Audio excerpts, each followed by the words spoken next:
proyecto de desarrollo nacional de la forma en que se inserta la economía mundial, a la gran agudización de las contradicciones internas de las propias facciones burguesas. Gracias, Rafael.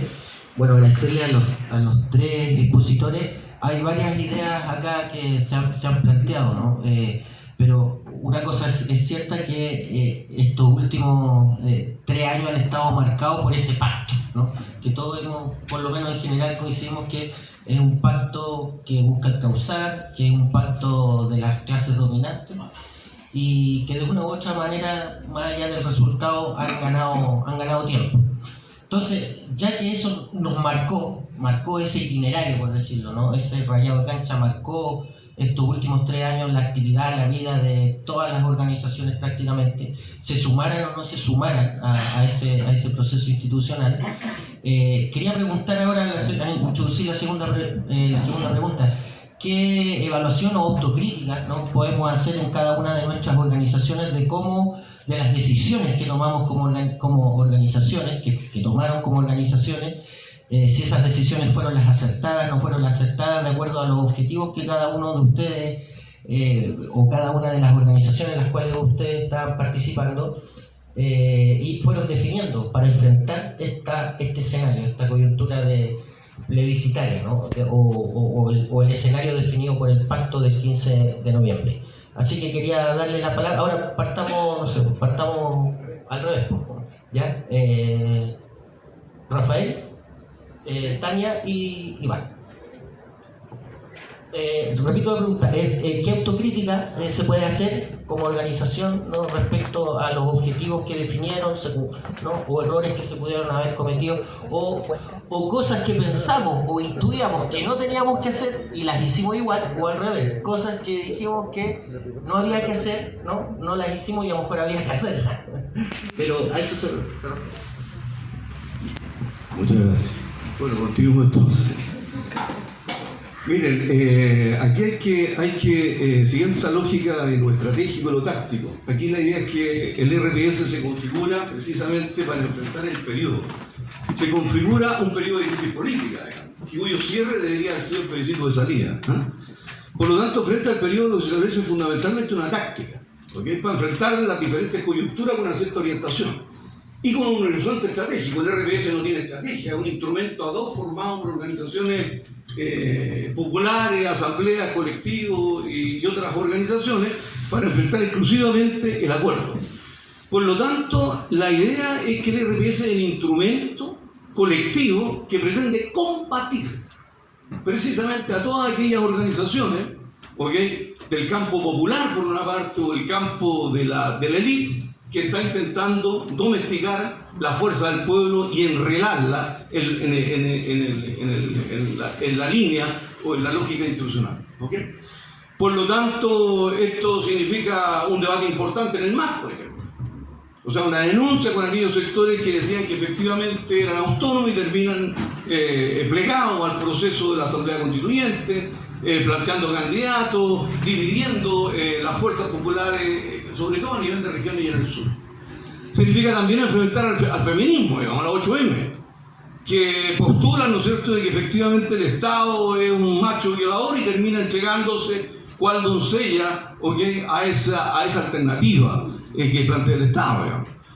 Significa enfrentar también a las organizaciones populares, ¿okay?, por ejemplo, como estoy pensando en el movimiento Noma AFP, que también es arrastrado a plegarse a este proceso. Por lo tanto, se instala ahí un debate, ¿okay?, un debate que tiene por objeto decir, bueno, aquí en realidad el peligro es precisamente que todos esos esfuerzos se desvanezcan y que se le entregue, por lo tanto, de manera muy fácil toda la fuerza acumulada y la potencialidad que representaba el MAS, que representaba el 8M, que representaba, ¿no es cierto?, Noma AFP y otras organizaciones, ¿okay?, a esta maniobra que venía por arriba. Ese era el peligro y la advertencia y por lo tanto la necesidad de debatir. ¿Okay? Yo diría cuáles son las falencias que uno detecta en esto.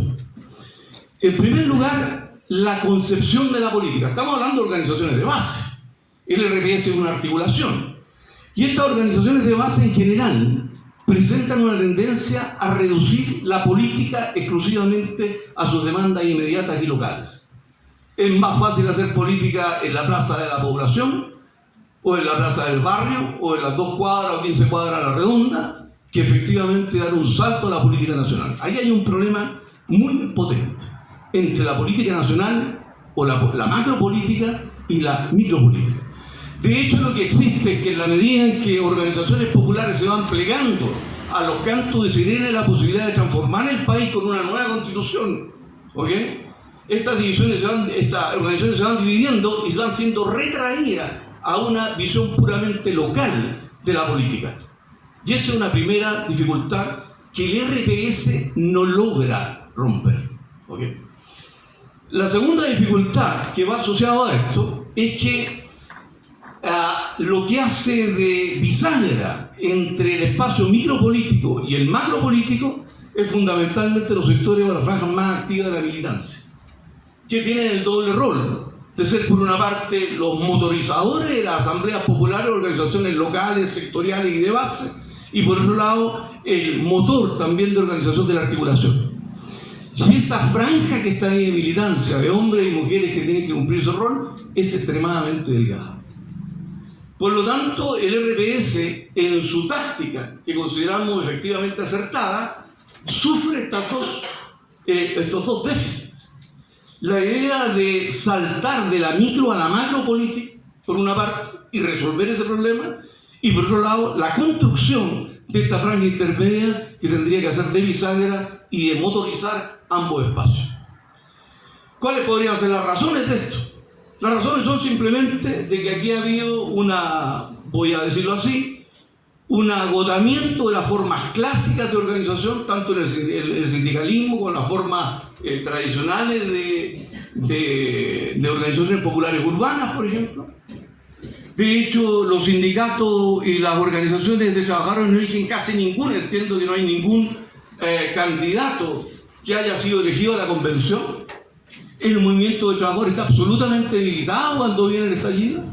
Las organizaciones populares territoriales clásicas de pobladores también están debilitados, y por lo tanto, en general, la pregunta es si esas organizaciones por las cuales se ha construido efectivamente esa dirección intermedia política, ese motor del pueblo, si está eso debilitado, bueno, ¿cómo se construye una franja distinta, nueva, que no esté anclada a esas formas clásicas? Y ese es un problema, ¿ok? Y en segundo lugar, diría yo que también hay que manifestarlo, es una debilidad, voy a decirlo así, de la propia izquierda, que solo ahora empieza a plantearse de manera más nítida. Es una izquierda confiada en la institucionalidad y que coloca toda su táctica y su estrategia asociada a conquistar espacios en la institucionalidad para de ahí avanzar en las demandas del pueblo y en la constitución de esta franja. Y por otro lado, una izquierda que de manera desordenada, variada, variopinta, se configura por fuera de la institucionalidad. Y ahí hay compañeros y compañeras que dicen que no es necesario participar en la macropolítica porque las coyunturas son puestas, por ejemplo, por los de arriba, y que por lo tanto la macropolítica o la política nacional no es el ámbito en el cual las organizaciones tienen que participar, hasta aquellos compañeros simplemente que, voy a decirlo de manera extrema, no tienen una cultura de la acumulación de fuerza, y más bien dicho, la acción política se agota en el mismo acto que se realiza. Esto significa que voy, coloco una goma, tiro, ¿no es cierto?, una molo, hago una movilización, y ese acto en sí mismo agota, ¿ok?, la acción política. Esa es la política. Es una política más bien refractaria a la oposición permanente, donde los elementos tácticos y estratégicos de acumulación de fuerza simplemente no aparecen. Entonces hay también una debilidad, voy a decirlo así, de un debate que hay que hacer al interior inclusive de esa izquierda desconfiada de la institucionalidad. Gracias. Gracias. Voy a partir con la pregunta que hacía Marcelo de por qué participamos en el proceso. Como les decía, yo pertenezco a un movimiento que se llama Transformar, cuando decidimos levantar mi candidatura en listas independientes, teníamos otra fisonomía, nos llamábamos Territorio en Red y éramos colectivos de distintos territorios que hemos tenido una práctica de lucha territorial y de disputa de gobiernos locales. Por lo tanto, asumimos que la lucha política implica la organización social, popular de base y también la disputa institucional. Creemos que los gobiernos locales son un lugar de la institucionalidad muy especial porque está muy cerca de la gente y son una herramienta de la élite para reproducir su política si no las disputamos y transformamos los gobiernos locales. Esa es nuestra política de transformación de esa institucionalidad. Y cuando se abre la posibilidad de que exista un debate constitucional con listas de independientes, nosotros pensamos que esta experiencia de lucha que nosotros hemos desarrollado debía estar dentro de ese debate, como tenían que estar todas las otras experiencias de lucha, o intentar estar, porque no sabíamos si lo de las listas independientes iba a funcionar. Funcionó muy bien como mecanismo de disputa por razones también bien específicas del momento de la revuelta. O sea, las listas de independientes que mejor lograron interpretar o convocar esa identidad de la revuelta tuvieron mejores resultados en la elección constituyente. Nosotros creemos que fue correcto participar de ese debate. De hecho, en el propio escenario de la discusión constitucional pudimos articular con muchas otras fuerzas esta idea de la necesidad de construir un proyecto alternativo de sociedad. En particular, nosotros tuvimos un trabajo permanente en la convención de alianza con los representantes de los pueblos originarios, y eso se sostiene hasta el día de hoy, que es un actor nuevo en el debate nacional, que entra con su propia voz a ese debate y con las consecuencias que tuvo eso en la convención. Y por lo tanto creemos que lo que se avanzó en ese proceso es parte de aquello que tenemos que echar mano. Entonces tenemos la pregunta de qué es lo que vamos a valorar de ese proyecto constitucional entre los sectores populares que lo defendimos, los sectores sociales que llamamos a aprobar, qué es lo que vamos a valorar para continuar esa dimensión de la lucha político-social, que es la dimensión constituyente, destituyente y constitucional, que es una discusión que va a seguir, porque la constitución actual no tiene legitimidad, porque hay una crisis, porque la élite necesita recomponer su legitimidad y va a echar mano de todas las herramientas institucionales para poder, yo pienso que ganar tiempo para ellos reconstituirse, porque están en crisis como está la sociedad. Entonces ellos necesitan ir ordenando un proceso que les permita llegar a un momento de recomposición y de superación de la crisis. Por otra parte, creo que es importante mirarnos a nosotros mismos y tener claro que no hemos tenido y no tenemos aún la fuerza que necesitamos para derrotar a esa élite. No tenemos tampoco la propuesta organizada en una fuerza nacional creemos nosotros que tiene que ser nacional, con expresión local, pero que tiene que ser una fuerza nacional para proponer un nuevo proyecto social, que no sea el proyecto neoliberal que la Constitución del 80 sostiene. Y asumir esa debilidad y asumir esa incapacidad de nuestro campo, creemos nosotros que tenemos que superar la matriz tradicional de la izquierda en la que hemos insistido, y también distinguirnos muy bien, y creo que ese fue, no sé si se puede plantear como autocrítica de parte nuestra, pero fue un problema de parte de nuestro campo en la propia convención, que el sector progresista, que se llama de izquierda, bueno, quienes están en el gobierno hoy día y su alianza con la exconcertación, tienen una potencia muy grande de convocatoria hacia sectores nuestros, todavía. Sectores que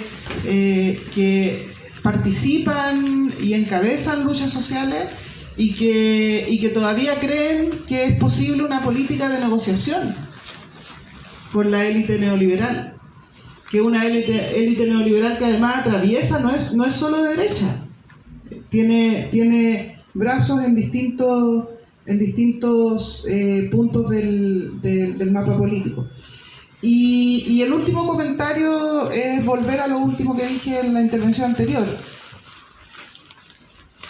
Nuestra desconexión con ese mundo que fue obligado a votar y que votó rechazo. Las razones del rechazo, su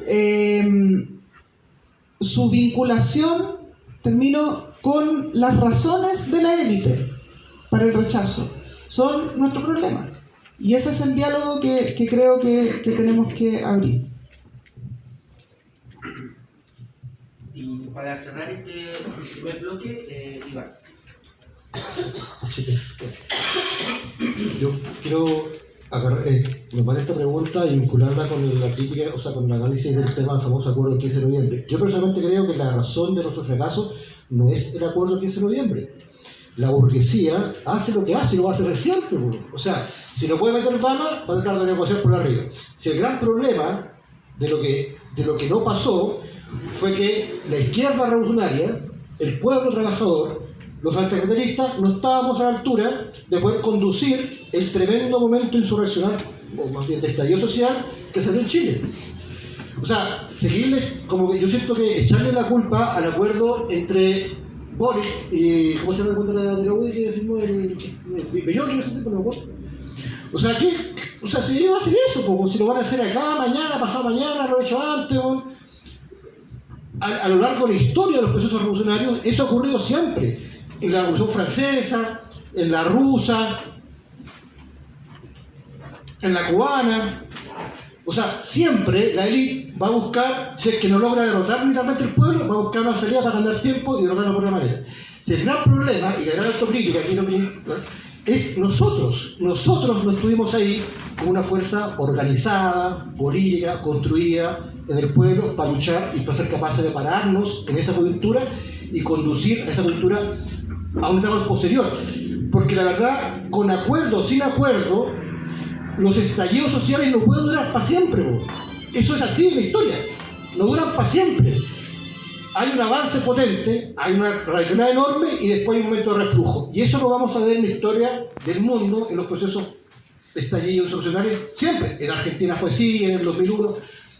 Si el tema es que en esas coyunturas, si es que no hay una fuerza revolucionaria de masas construida que logre darle un empujón a ese proceso, a una segunda etapa, simplemente la agua se cae. Con acuerdo o sin acuerdo, se cae. Así es la agua. Así es sencillo. Entonces, claro, yo entiendo cuando muchos compañeros dicen, puta, la traidora y no. Pero eso es su pena, eso es su lógica. Y esto no es su política. Si somos nosotros, cuando me refiero a todas las fuerzas del mundo popular y anticapitalista, revolucionario, que entendemos que solamente la derrota de la burguesía abre, ¿no es cierto?, el camino hacia un gobierno de los pueblos trabajadores, somos nosotros los que tenemos que decir, bueno, ¿por qué nosotros no estamos ahí? Si ellos van a hacer su pega. Bueno, quiero saber esto porque básicamente yo creo que las tareas que vienen por delante, un poco yo comparto lo que muchos compañeros han dicho, y la crisis no se ha resuelto. El triunfo del rechazo lo que hace simplemente es extender la crisis, porque ninguna de las contradicciones de clase profunda, este modelo neoliberal agotado desde mucho tiempo, se van a resolver. La burguesía no tiene proyecto, aquí lo ha dicho Rafael claramente. Yo de verdad siento que están mal ellos, pero nosotros estamos peor, ese es el problema. ¿Sí? Nosotros estamos peor. Esa es la gran crisis, la gran situación del impasse que tenemos hoy día. La tarea, por tanto, es ser más y ser mejores. Bueno, ¿cómo somos más y somos mejores?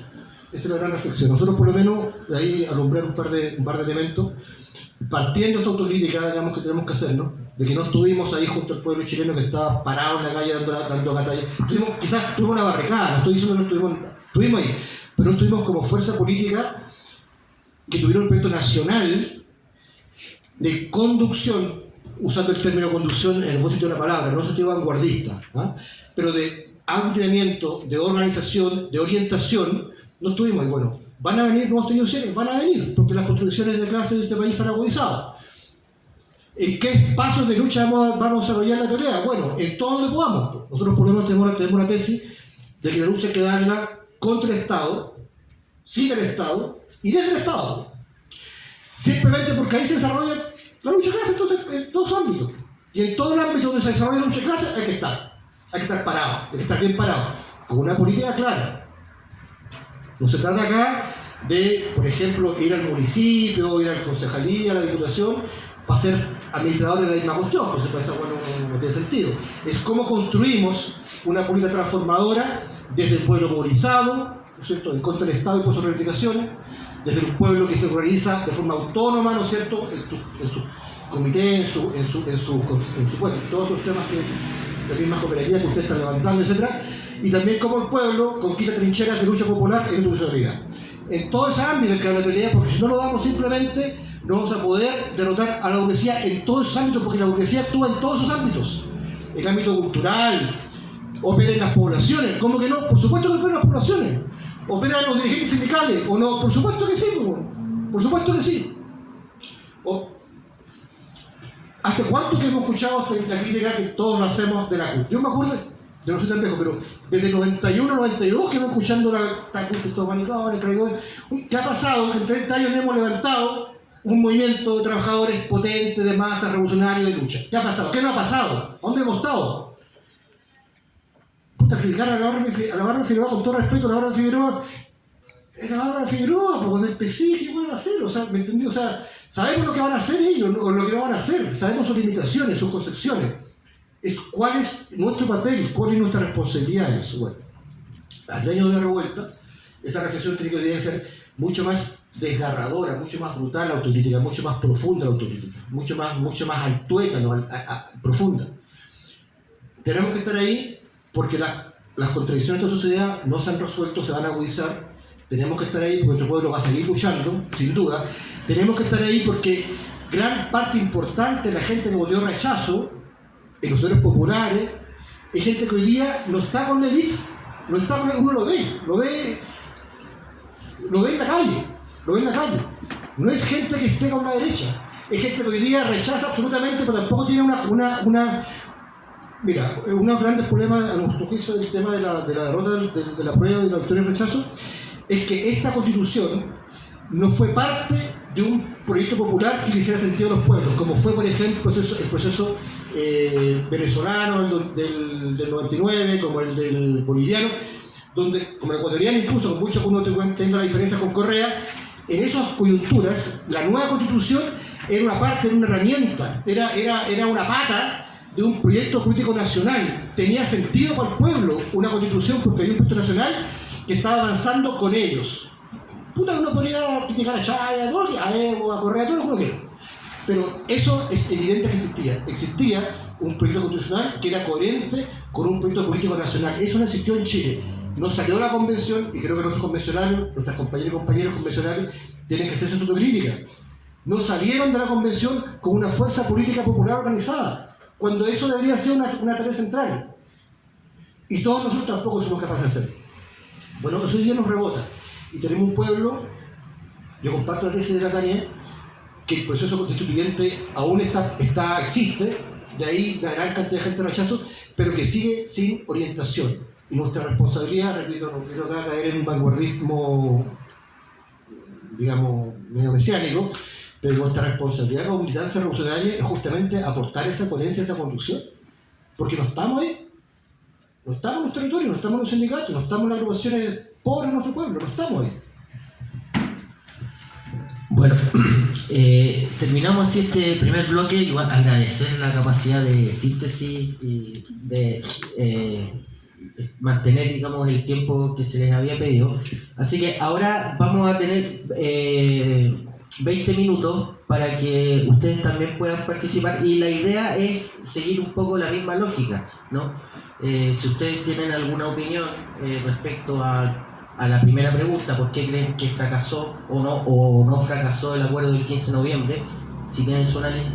Y también si cada uno de ustedes también quiere hacer una autocrítica, no individual, sino que a partir de la organización en la cual cada uno de ustedes también participaron. Así que son 2 minutos por cada intervención. Se abre la palabra.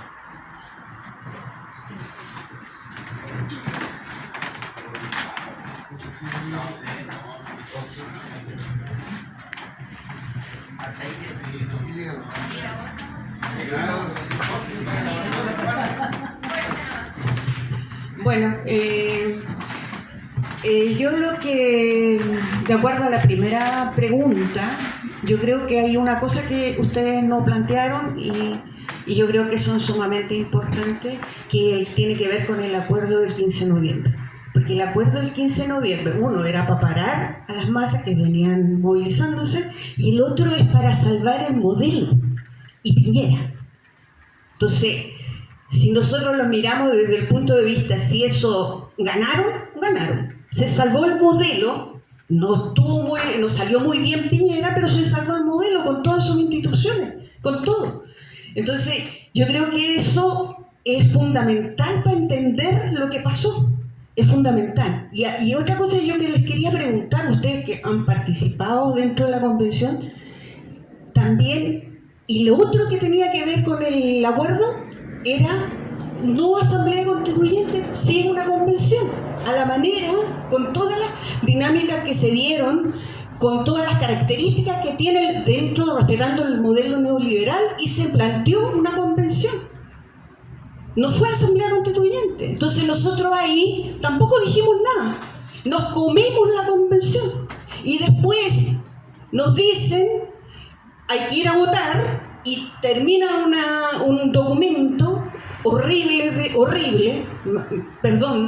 era horrible para el pueblo, y nos llaman a votar apruebo, incluso más, entre medio nos llaman a votar. Cuando se presenta Boris a las elecciones, nos llaman a votar por Boris, porque si no viene el neofascismo. Entonces yo creo que hay muchas equivocaciones. Es muy parecida a la de los años 90, cuando se hizo la transición. ¿Por qué se hizo la transición? Porque también la gente salíamos todos los meses, una vez al mes, a las calles. Y estaba a punto de votarse a Pinochet y se arma el acuerdo y la transición, y tuvimos, ¿cuál es la consecuencia? 30 años. Ahora, ¿cuántos años van a ser ahora en este proceso?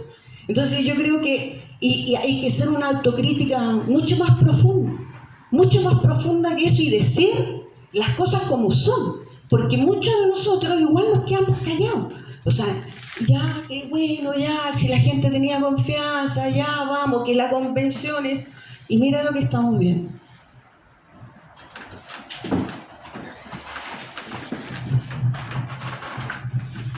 ¿Está abierta la palabra?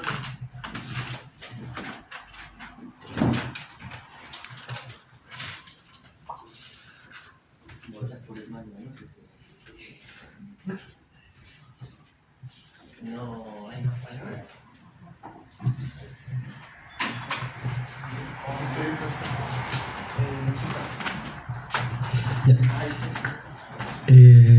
Bueno, me llamo Sebastián, soy de la Escuela Pública Comunitaria y me organizo también en un comité de vivienda con el que estamos peleando ahí en Franklin. Lo primero, como agradecer como el espacio de discusión, ¿no? Como que igual como que no hemos estado Y creo que es como dentro como de la discusión que se ha dado, algo que me parece que es central dentro del análisis de la fragmentación de la izquierda y todo eso, y el quizás problema principal, yo coincido con la incapacidad que hemos tenido de construir una fuerza propia capaz de pasearse los acuerdos, o como que de cierta forma hay una correlación de fuerzas desfavorables en ese sentido.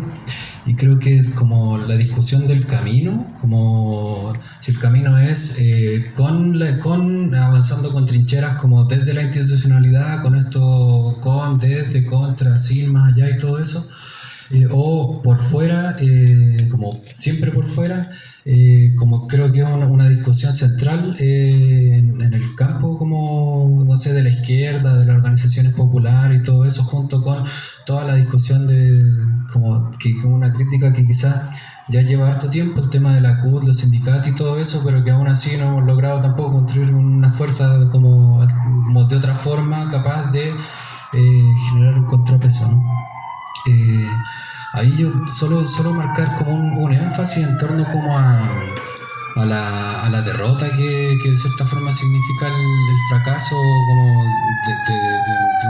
de una especie de proyecto, en torno como a lo más territorial, a la vecina, y en ese sentido no es solo una derrota como a nivel nacional grande del 70 y tanto %, del 30 y tanto, sino también una especie de retroceso, al menos como desde mi experiencia de estar en un comité que está peleando por la vivienda, en articulado movimiento pobladores que escribió la IPN de vivienda, de que gran parte de nuestras vecinas votaron rechazo.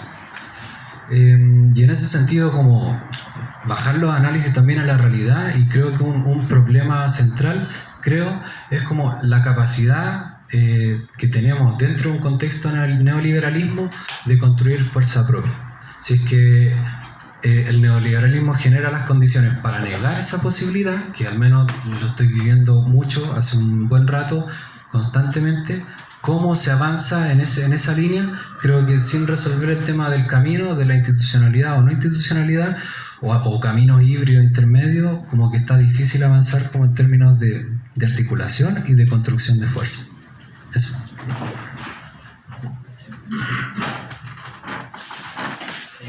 ¿Alguien más? Yo una cosita, pero sí. Para que quede la grabación. Pero es que no quiero que mire, a mí me llama la atención, bueno, varias cosas, pero voy a mencionar una nomás, que es como que a mí se me hace muy evidente, ¿no es cierto?, una contradicción en el planteamiento de la compañera Tania, que no logro comprender cómo no se dan cuenta de esa contradicción.